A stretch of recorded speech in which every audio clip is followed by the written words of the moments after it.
निकाल लागलेला नव्हता. जास्तीत जास्त 222 जागा एकेकाळी काँग्रेसचं प्रभुत्व असताना आलेल्या होत्या, परंतु ते पण विक्रम त्या ठिकाणी मोडला गेला. त्याबद्दल मी आपल्यामार्फत मी तर मानलेलेच आहेत पहिले, परंतु महाराष्ट्रातल्या तमाम मतदारांना, महायुतीच्या कार्यकर्त्यांना, सर्व सहकाऱ्यांना मनापासून धन्यवाद देतो, मनापासून आभार मानतो, कृतज्ञता व्यक्त करतो. परंतु आमच्यावर जबाबदारी वाढलेली आहे. आज आपण सगळ्यांनी पाहिलं असेल की आज एकनाथराव शिंदे साहेबांनी पण प्रेस घेतली आणि त्याच्यानंतर बावनकुळे साहेबांची प्रेस झाली. ती काही मला ऐकायला मिळाली नाही, कारण मी त्यावेळेस आपल्या इकडे यायला निघालेलो होतो संभाजीनगरला. पण एकंदरीतच उद्या आम्ही तिघही जणं दिल्लीला जाणार आहोत. दिल्लीला गेल्यानंतर आमच्या पुढचं सगळं बाकीची चर्चा त्या ठिकाणी होईल आणि त्याच्यानंतर नवीन मुख्यमंत्री, 2 उपमुख्यमंत्री, सरकार ते अस्तित्वात त्या ठिकाणी येईल. पण एकंदरीतच खूप म्हणजे लगेचच नागपूरचं अधिवेशन आहे, पुरवणी मागण्या मंजूर करून घ्याव्या लागतील, अशा फार कामाचा लगेचच प्रेशर हे राहणार आहे.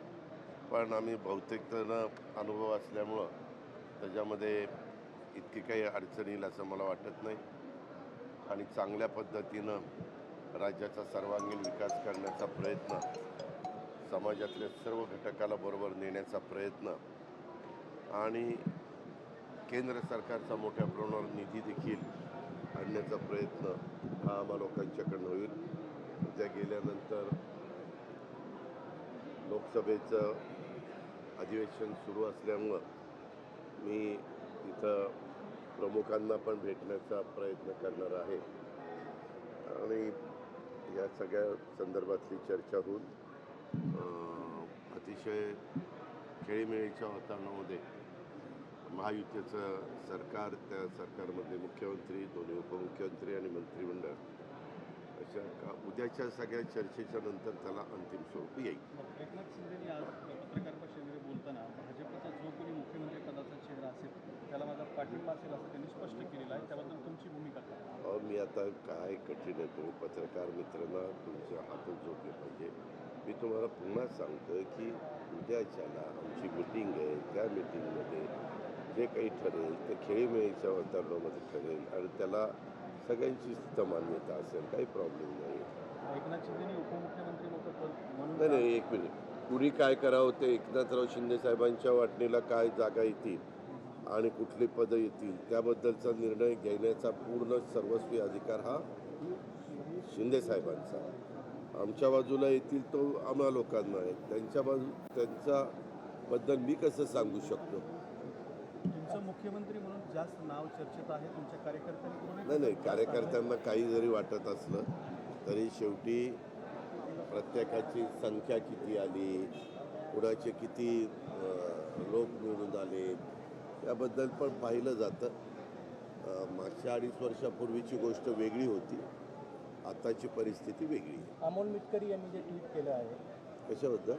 ते तुम्ही जे एजन्सी दिली होती त्याबद्दल ते त्यांनी ट्विट केलं आहे. तुमच्या मुलांनी पण आता ट्विट केलं आहे की त्यांचं जे मत आहे ते होईल. मला त्याबद्दल नो कॉमेंट्स. तुम्ही ना एवढं राज्याचं महत्त्वाचं सरकारचं आता उद्या 13-13.5 कोटी जनतेचा कारभार कोणाकडे द्यायचा आहे आणि नको त्या गोष्टीला का तुम्ही महत्त्व देता? त्याला फार महत्त्व द्यायचं कारण नाही. EVM बद्दल राज ठाकरे किंवा मनसेकडून सुद्धा प्रश्नचिन्ह उपस्थित केलं जातं. तुम्ही आपण सगळेजण न्यायव्यवस्थेला महत्त्व देतो ना. संविधान कालच आपण सगळ्यांनी संविधानाचा बद्दल संविधान वाचन केलेलं आहे.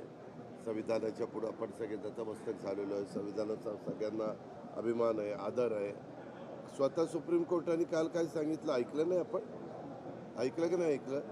सुप्रीम कोर्ट असं म्हणालं की प्रत्येक वेळेस निवडणुकीमध्ये ज्यांचा पराभव होतो तो पराभव EVMच्या माथी मारला जातो आणि यश आलं की मग EVM चांगलं. आता मागे पण आमच्या लोकसभेच्या निवडणुकीच्या निमित्तानं महाराष्ट्रात महायुतीचा अतिशय खराब परफॉर्मन्स आपण पाहिला, परंतु आम्ही त्याला EVMचा दोष दिलेला नाही.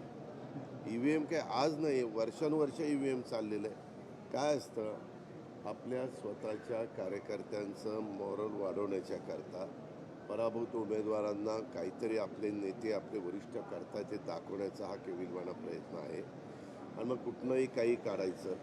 आता पश्चिम बंगाल तिथं EVM चांगलं, त्याचा निकाल लागला. पंजाबचा निकाल लागला, दिल्लीचा निकाल लागला, कर्नाटकचा निकाल लागला, केरळचा निकाल लागला, तेलंगणाचा निकाल लागला. तेव्हा EVM फार सुंदर, एकदम फर्स्ट क्लास. आणि निकाल जर विरोधी गेला, इवन जम्मू काश्मीरचा पण निकाल मध्ये लागला, आपण पाहिला असेल, त्यावेळेस EVM चांगलं. आणि निकाल उलटा गेला की EVMचं तुम्हाला आठवत असेल 2014ला पण पंतप्रधान नरेंद्र मोदी साहेबांची लाट आलेली होती. त्या लाटेत पण सगळ्यांनी EVMला दोष दिला. त्यानंतर 2019च्या निवडणुका झाल्या, त्यावेळेस कमी अधिक प्रमाणामध्ये बोलले. परंतु आत्ता 2024च्या निवडणुकीमध्ये बऱ्यापैकी जागा विरोधकांच्या आल्या, त्यावेळेस EVMच्या बद्दल कुणी वक्तव्य केलं नाही. बरोबर नाही.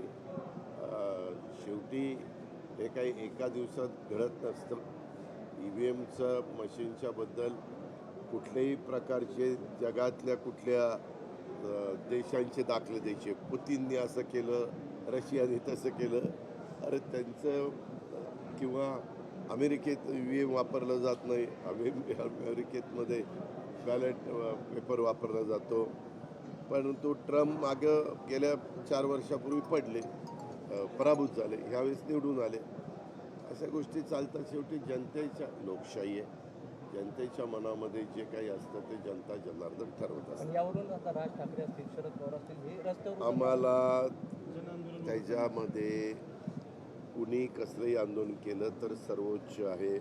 एक तर इलेक्शन कमिशनने सांगितलं आहे की आमचा पूर्ण त्याच्यावर विश्वास आहे. दुसरी गोष्ट, आपण सुप्रीम कोर्टाला ते देतील तो निर्णय अंतिम मानतो. त्यांनी